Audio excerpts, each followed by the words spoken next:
L'actualité culturelle avec Lisa Vignoli. Lisa, vous nous parlez de la sortie cette semaine chez Fayard du livre d'Audrey Vernon qui s'appelle « Comment épouser un milliardaire ».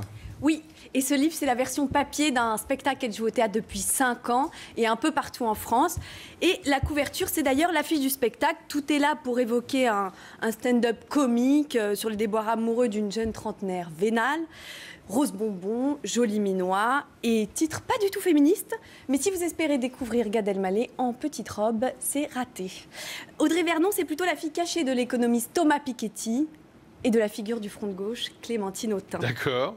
Parce que sous prétexte de son enterrement de vie de jeune fille la veille de son mariage avec un milliardaire, elle passe près de 100 pages à faire une critique du capitalisme et de ses enfants terribles. Le mieux, c'est qu'elle vous en dise un passage elle-même. On regarde. C'est là que j'ai commencé à fantasmer sur les PDG du CAC 40 et que je me suis décidée à en épouser un. Parce que finalement, footballeur, c'est juste quelqu'un qui vit de son travail. Zidane, c'est lui qui marque les buts.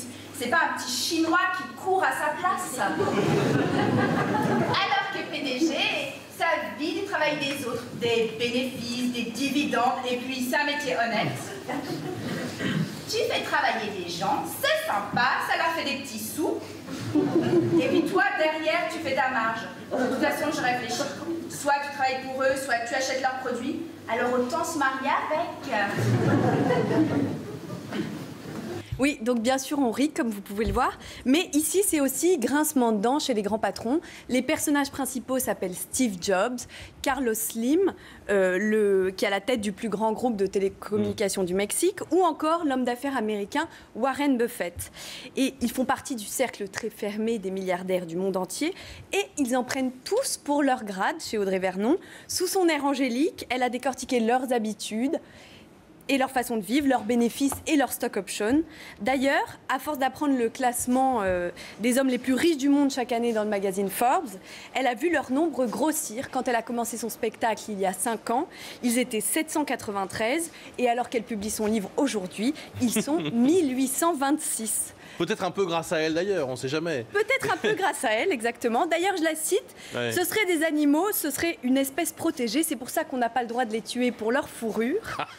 Et puis, il y a des têtes de Turcs qui reviennent au fil des pages. Le français Bernard Arnault, par exemple. Qui est dans le classement. Qui est dans le classement, 13e sur 1826, je tiens à préciser.